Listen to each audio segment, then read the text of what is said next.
ఒక ఎమ్మెల్యే స్థాయిలో ఒక పిన్న వయస్కులో మీ ముందు మాట్లాడడం నా జీవితంలో మొట్టమొదటిసారిగా అయ్యప్ప పడిపూజ కార్యక్రమంలో పాల్గొనడం ఒక ఆనందాన్ని కలిగించింది. దానికంటే ముందు కూడా నేను ఒక అభ్యర్థిగా ఇక్కడ వచ్చి దేవుని ప్రత్యేకించి వేడుకోవడం అనేది జరిగింది.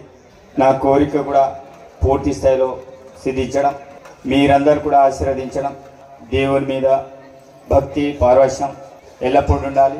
నేను అనేక సందర్భాల్లో అనేక వేదికల్లో అనేక సార్లలో మాట్లాడుతూ ఉంటా.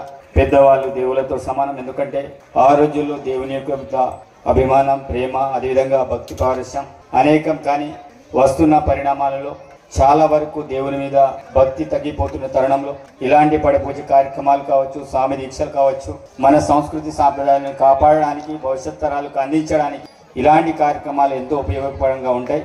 ముఖ్యంగా నేటి యువతని నేను సూచన చేయదలుచుకున్నా. మన తాత ముత్తాతలు దేవుళ్ళంటే ఎంతో నమ్మకంతో, విశ్వాసంతో నెలల తరబడి కాళ్ళకు చెప్పులు ధరించకుండా ఉపవాసాలు అనుకుంటే ఎంతో భక్తి శ్రద్ధలతో ఉన్నటువంటి విషయాన్ని మీ అందరికీ గుర్తు చేస్తూ, నేటి తరంలో కొంత ఆ మార్పు అనేది కొంత కనబడుతుంది. అంటే వాళ్ళు ఉన్నట్టు భక్తి పారవశ్యం మనలో లేనది నాకు కొంత అనిపిస్తుంది. ముఖ్యంగా యువతని ఉద్దేశించే విషయాలు నేను చెప్పదలుచుకున్నా. మన తాత ముత్తాతలు, మన అమ్మా నాన్నలు ఏ రకంగా అయితే దేవుళ్ళని ప్రత్యక్షంగా ఉండి ప్రత్యేకమైన పూజలు ఏ రకంగా చేస్తారో నేటి యువత కూడా ఆ రకంగా పూజించాలి. తప్పకుండా భక్తి మార్గం వెళ్ళాలి. చెడు వ్యసనాలకు దూరంగా ఉండాలి.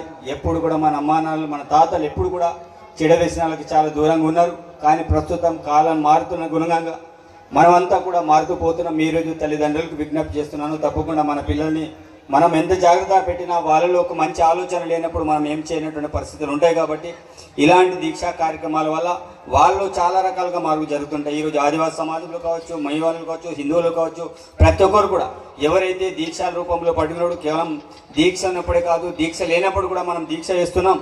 సంవత్సరానికి ఒకసారి వేసే క్రమంలో మిగతా 12 ఏళ్ల కాలాన్ని కూడా మనం గుర్తు చేయాలి. మనం దీక్ష చేసుకున్నాం, తప్పకుండా చెడు వ్యసనాలకు వెళ్లకుండా మనం సత్మార్గంలో నడవాలనే ఆలోచనతో ప్రతి ఒక్కరు కూడా నడిచే విధంగా ప్రయత్నం చేయాలి. చాలా మంది ఏం చేస్తారంటే దీక్ష అయిపోయిన తెల్లారి నుంచే మిగతా కార్యక్రమాలకు పూనుకోవడం ప్రయత్నాలు జరుగుతున్నాయి.